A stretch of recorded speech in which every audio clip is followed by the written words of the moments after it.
Hey everyone, welcome back to another episode of Master the Basics podcast. Here with your boy Marcus and your girl Esme. How have y'all been? It's been a while. How are you doing, Marcus? Hey, all good here. How are you? I'm good. Just gotta take a sip of my iced latte and then Hey, the world is gonna look much better. no, But much needed now. Summertime. yeah, it is, and it's so hot outside. So Yes. that's like, yeah, it's one thing that is really taking up like a lot of my energy, but here we are. I don't want to Absolutely. complain, okay? Like we wanted summer, so here we are. Exactly. But yeah, so we're back with another episode, and today we have a topic that I think everybody is familiar with and is going through in life, or is actually dealing with, not going through, but dealing with. So, do you want to introduce the topic for today, Marcus? Yeah, absolutely. So, hey, everybody. So, today's topic, we're going to talk about dealing with toxic people and setting boundaries. All right. So, dealing with toxic people and how to set those boundaries with them.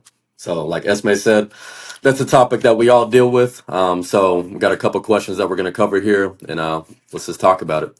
So, the first one I just want to ask, like, what is a toxic person?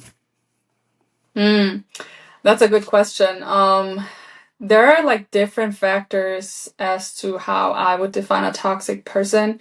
First of all, manipulators. So basically, someone who knows how to get what they want to get from you or out of a situation by like, changing the circumstances or like changing the facts and like twisting things around, like twisting a story around and like making you look like the bad person or like let's say there was a situation that you both were dealing with and you know exactly you weren't wrong and the person's literally like turning and twisting everything around and using your words against you just to like basically kill you with your own words. So that's like one thing. Another thing is like constantly negative people. That is like, for me, it is toxic because it's draining all your energy. And instead of like focusing on how to like problem solve and how to like being you and that person against the problem, that person is like seeing you as a problem. And they're not trying to change. They're not trying to take your feedback. They're not trying to improve. So I think that is, in the long run, is going to be a toxic situation. And you don't want that for yourself. Another thing or another factor is somebody who's being disrespectful with you and also not accepting your boundaries. I don't think there is, no matter how much you don't like that person, there is no reason for you to be disrespectful toward somebody or towards that person. We're all adults. I think we can speak to each other in a certain way, and you can definitely make your point of view and your standpoint very clear by just using words. You don't have to yell at them. You don't have to shout. You don't have to like call them out of their names. There are so many people who do not understand the concept of this. Just being a mature person and handling issues with words that do not hurt others. So I think that definitely is also a sign of a toxic person. Yeah. And then there's many more like people who are all about drama, people who gaslight you. Basically, they make you question the reality of whatever it is that you guys are dealing with. Or also jealousy or really competitive people for no reason. Like, there's no reason to be jealous if you are happy with your own life. And a lot of people are not. That's why they're looking for outside factors and stuff that they can blame on you and make you look stupid and like make you feel bad for things that you have built for yourself in your life because they're not happy with theirs. Gossiping, is also another thing that adds up to it. Yeah. I think you said enough there to start a whole book series on that. So, The list goes I, on, trust me. no, I definitely agree. Like we all deal with that, and I agree with all the points that you just said about what a toxic person actually is. And I actually looked it up on Google just to see what the definition was for this toxic, and it says something or someone harmful, poisonous, or extremely unpleasant. And Like that's a lot of what you just said. Toxic behaviors are actions that are hurtful, malicious, or damaging to others. And Mm-hmm. yeah, we deal with that on an everyday basis. And it goes back to that old adage of misery loves company. Like Mm. hurt people just hurt people because people are going through their own stuff in their own life. And I always look at like when a toxic person is treating someone else bad, whether it be me or somebody else, like it's really just a reflection of them. Like it's a reflection of their behavior. It's a reflection of what they're going through. It's a reflection of their own mindset and stuff that they just haven't dealt with. Just like all the stuff Abs- that you talked about, like they drain your energy when you're just around them, think about them, all those sorts of things. And mhm. like that's what toxic people are. Um, Absolutely. and we just got to learn how to deal with them. Like they cause more stress on you Mm-hmm. than other essential things in your life on a daily basis. Yes, And absolutely. yeah, and it can be Yeah. anybody that you're dealing with. It can be family, friends, kids, coworkers, whatever the case may be. Mm-hmm. So Yep. yeah, no, I One definitely agree thousand, with all one those things. million percent agreed. That's how you say. Absolutely. But no, yeah, exactly that. And you automatically do not want to deal with them. Like, you get to a point where you just get sick and tired of having that person around you, or even having to deal with them or talk to them, whatever the case may be. Yeah. Um, I forgot one more thing that just came to my mind. Mhm. People who play the victim all the time. There you go. Playing the victim all the time instead of taking accountability for their own situation and working on whatever it is that needs to be worked on. Yeah. I know That's plenty of people like exhausting. that. It's always Yeah, somebody else's fault except for yeah, theirs. yeah. They've It's never done draining. anything. Yeah. Yep. Okay. I think we have a good base to continue the discussion here. Yeah. What do you think, how do you personally recognize when somebody or a relationship, for example, has become toxic, and what would you view as some early warning signs that people tend to ignore? For me, I would say looking at a person's behavior, especially if I've known them for a while, when their behavior starts to change and when they're starting to try to pull so much from me versus give.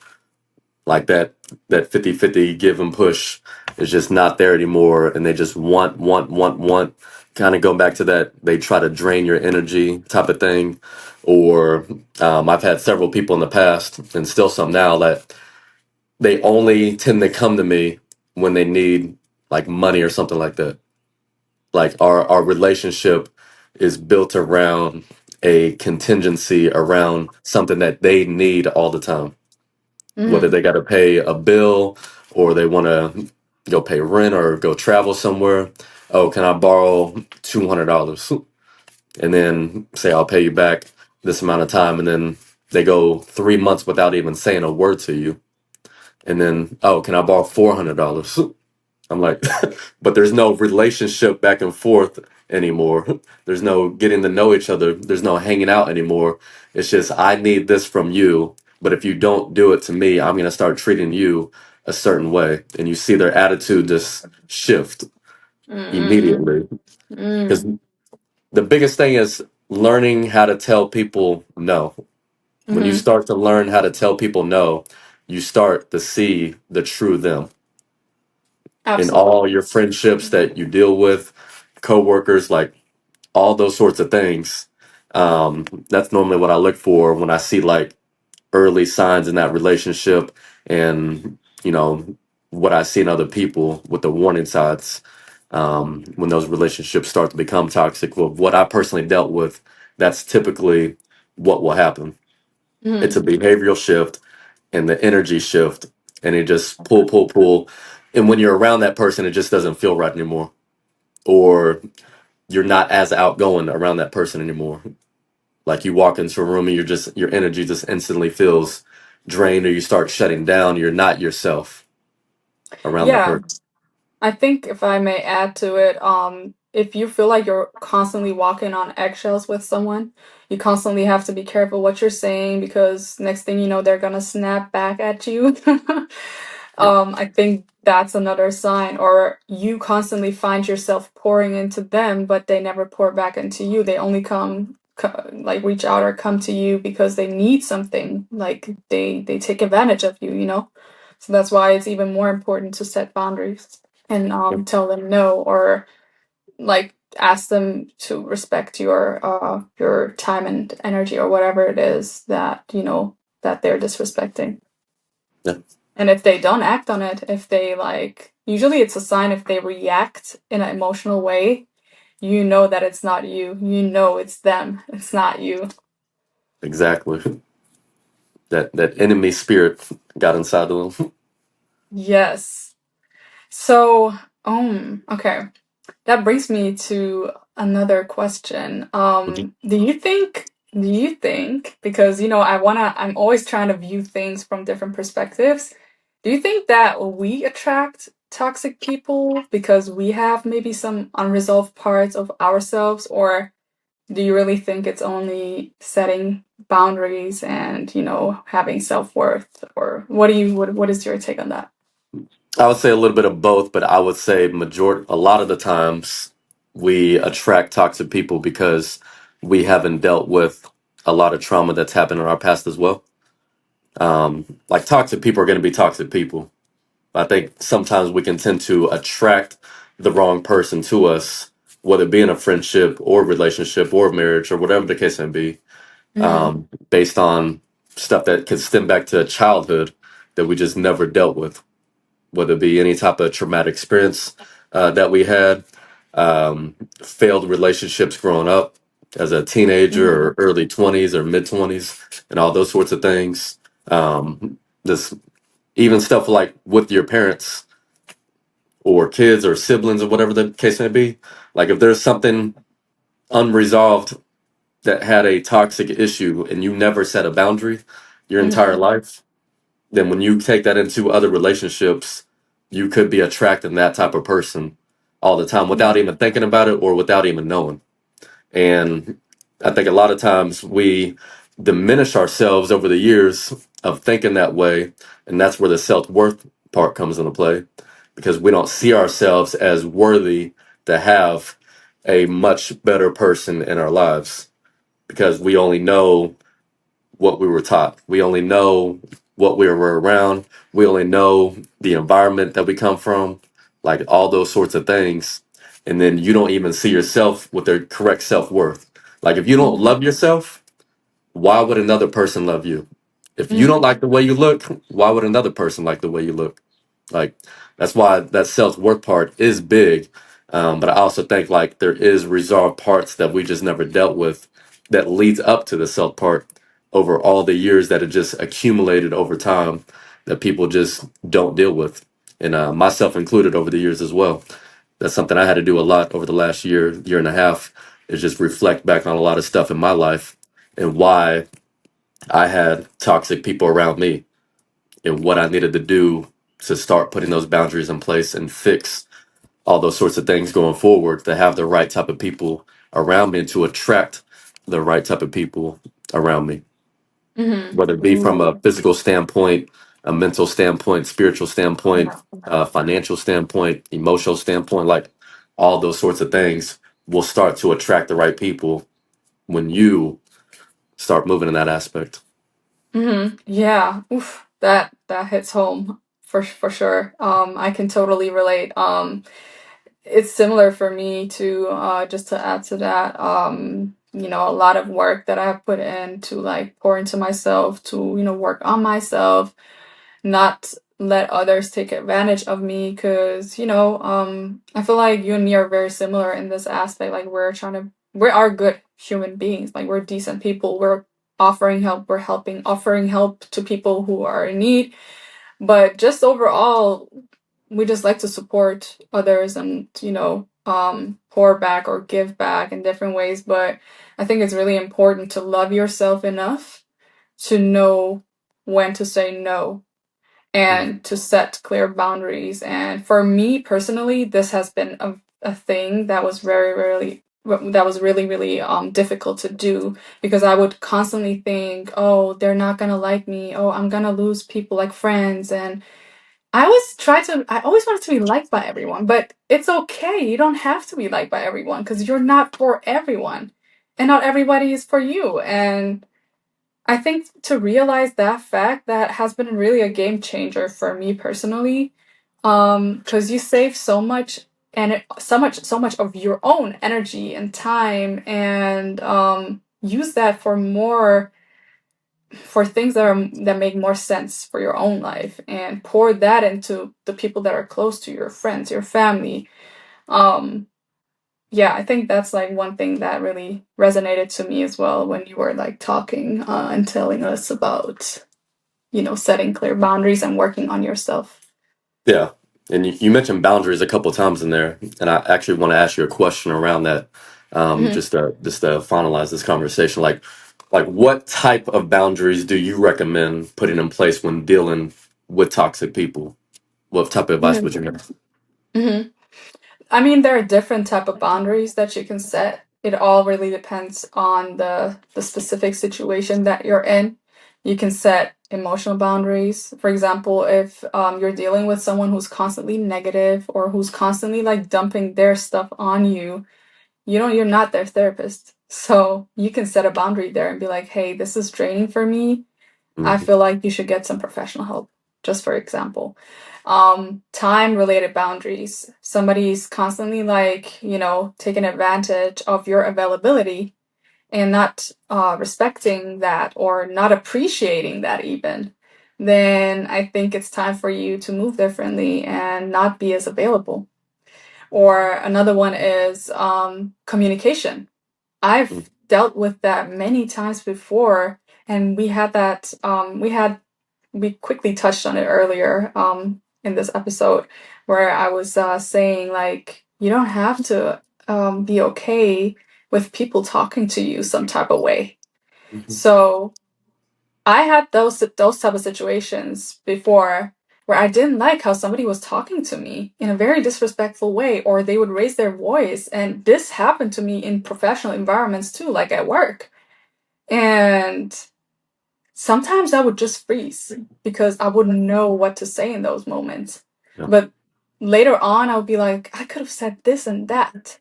But I would revisit the conversation and I would get back to them for sure. These days, I do. Like, I get back to them if I can't, like, respond in that moment, which usually I do by now. But if not, I get back to them and send them a message and be like, hey, I did not appreciate that. Sometimes it's also good to cool down and get back. But this is definitely something that you can do to set a boundary so people know that they cannot treat you or talk to you certain type of way. I think that's really important because if you just let them, they're going to continue doing that. Yeah. And then also the energy, the energy suckers. Just like you said earlier, if you're constantly feeling like drained after you hung out with someone or you spoke to someone, that's a clear sign for you to either remove yourself or have a conversation. Sorry, have a conversation that that person is like making you feel that type of way, and if nothing changes, then you will have to remove yourself. I think you can openly communicate that too, Yeah. makes other people reflect on their own behavior. No, I definitely agree with all those points, and those were a lot of good boundary advice. I would just add in there, like, yeah, there's several different types of boundaries that you need to implement based on that person's circumstances. Like for me, a lot of it has revolved around like finances my Mm-hmm. entire life, and a lot of boundaries that I've had to set in place is, yeah, we can be cool, but I'm no longer loaning you any type of money. We're not doing anything from a financial aspect Mm-hmm. or co-signing for you or giving you rent money or any of that type of stuff. Like I'll talk to you and that's my boundary. You kind of have to more so be an associate more so than a friendship at that point. When people start to just take, whether it be from a physical aspect or from an emotional aspect as well, like you mentioned with the energy drain and all that type of thing. Like Mm-hmm. if I'm dealing with something, I know I'm not going to reach out to that certain person or these certain people. Like I have my go-to people if I'm dealing with something from a emotional standpoint. I have people that I go to that I'm dealing with from a mental standpoint. Like if I know that you're going to drain my energy and just try to tear me down, because it's easier to tear somebody down than it is to pull somebody up. So you have to know what people that are in your life, what category to put them in. And Yes. some people are great in all categories, and some people are bad for all categories. And you have to know that. And I think the older we get, the more I've know, so the more I grow at the end of the day and know how to weed people out or how to have the conversations. Like you mentioned before, not speaking up before. Like I grew up an introvert. I grew up shy, quiet, all those things. So I knew I was dealing with a toxic situation, but I didn't know how to handle it, or I was afraid to speak up or whatever the case may be. But the older I get, the more I don't put up with that. The more I am more outgoing, the more I will speak up, the more I do put in my boundaries and all those sorts of things, and knowing where to put people in my life, whether it be from a financial aspect, a physical aspect, emotional, mental, spiritual, like whatever the case may be. Hmm. Because you can say Yes. the Yeah. most simple thing, and somebody just always has something negative to say about everything. Hmm. Or you hear Yeah. people at work, it's always somebody else's fault. They didn't get the Mhm. promotion because of somebody else or because of the system and all these sorts of things. And you just got to put all those boundaries in place with those people. Sorry, what were you saying? Yes. No, absolutely. No, I was just gonna say a few things as I was listening to you. Money can really break a lot of friendships. That's one thing. So I'm glad you put your boundaries there. And then also, it's easy for people to put the blame on outside factors Hmm. because it's hard to admit to yourself. It's hard and it's hurtful to admit to yourself that you could have done better Yeah, and that you need to work on yourself. And a lot of people, they don't want that. Like, they don't want to realize that. And they're just looking for another thing to distract them with instead of like looking inwards and working on themselves. And sometimes you have to hold up the mirror against them, and you can convey the same message in a good way that you want to, like, basically send them, I guess. Because there are a lot of people that don't know how to communicate these things, and then the yeah, other person feels attacked. That's another thing. And also, one thing that I've realized, I can't be friends or in a relationship with someone that I don't feel safe with in terms of not being judged. Like, I want to, I'm someone, I always provide a safe space and show understanding for things. But if they ask me for my point of view, for my opinion, or for my advice, I do give them my honest opinion and advice just because I want the best for them, you know? So I cannot deal with people that I don't feel safe with, that I don't feel like I have a safe space with because I constantly get judged. That's yeah. another thing where I'm like, this is toxic. Like, you're judging me all the time, but you're no better. Do you look at yourself at all? No, So, you hit home with all that stuff. So, yeah, no, that was. there's a lot more to this topic, I'm sure. We could like Yes. continue for hours. Can definitely go on for hours. But no, Hmm. definitely appreciate all the input. And I hope you all gained something out of this episode today of just dealing with toxic people in general and how to set those boundaries with them moving forward. So we'll continue to have these episodes, continue to have different topics that we talk about. And as always, we appreciate you tuning in. And thank you for another episode of Master the Basics with Marcus and Esme. Thank y'all. All right. Bye, y'all. Bye bye.